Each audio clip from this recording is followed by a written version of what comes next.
Oi, gente, meu nome é Vitória, faço parte do segundo bloco e hoje eu vou falar um pouquinho para vocês sobre a BNCC e o ensino de história. No caso, é sobre o texto A Intencionalidade da Pedagogia, das Competências e o Ensino da História. Bom, gente, eu vou apresentar para vocês hoje um pouco sobre a BNCC, que é a Base Nacional Comum Curricular. É um documento que orienta os conteúdos mínimos a serem aplicados em todo o território nacional.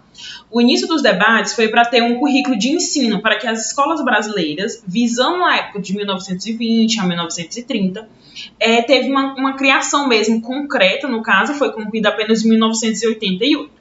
Houve uma preocupação sobre a qualidade de que seria abordado nas instituições brasileiras. No caso, a Base Nacional Comum Curricular, a BNCC, só foi aprovada mesmo em 14 de dezembro de 2018.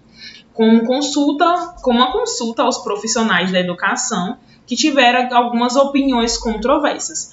Eu vou repassar para vocês, até mesmo aqui nesse vídeo, uma citação dos autores desse texto sobre essa questão de opiniões controversas. Abre aspas. Grande parcela dos educadores brasileiros sentiu-se à margem das discussões e debates que levaram à aprovação do documento. Ou seja, o movimento apenas pareceu democrático. É como se as discussões já tivessem sido decididas e esses debates políticos fossem somente para registro do que for um processo de construção coletiva, a fim de caminhar às pressas à curricularização da educação básica. Fecha aspas. Portanto, é evidente que o documento se coloca de forma influente e que a intenção é determinada de um projeto, a direcionar a forma alienada o desenvolvimento ao modo de produção proposto. Destaca também que o modo que se aplica em um novo ensino é de uma forma mais controladora, que tal maneira os estudantes se sejam coagidos a alinhar seus projetos direcionados ao mercado que aguardam eles. Assim, diferentemente do que se foi anunciado sobre o processo de igualdade e educação para todos, não foi abordado como proposto. O documento, consequentemente, está impondo o que as escolas e profissionais de educação devem fazer e deliberadamente está trazendo insatisfação aos demais.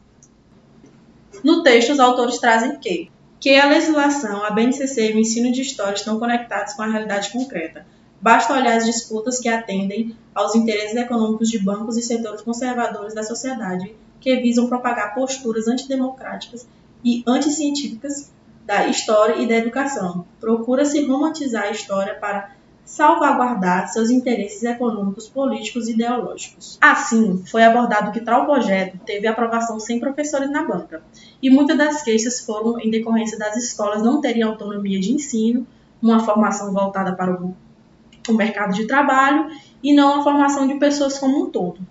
Os conteúdos e matérias do ensino médio foram reduzidos e as cargas horárias foram aumentadas. Também foi visto que a classe dominante detém o poder desse projeto e os alunos possuem uma autonomia no que se refere sobre o que desejam escolher para estudar e que tenha ligação com sua futura carreira profissional.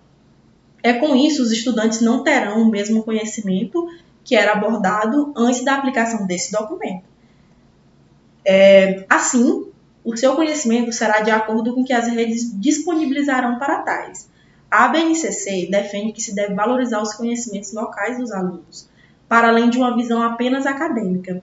Destaca uma razoável crítica ao governo anterior do ex-presidente Jair Messias Bolsonaro e, sobretudo, tem que diminuir matérias e conteúdos didáticos que seriam aplicados em sala de aula.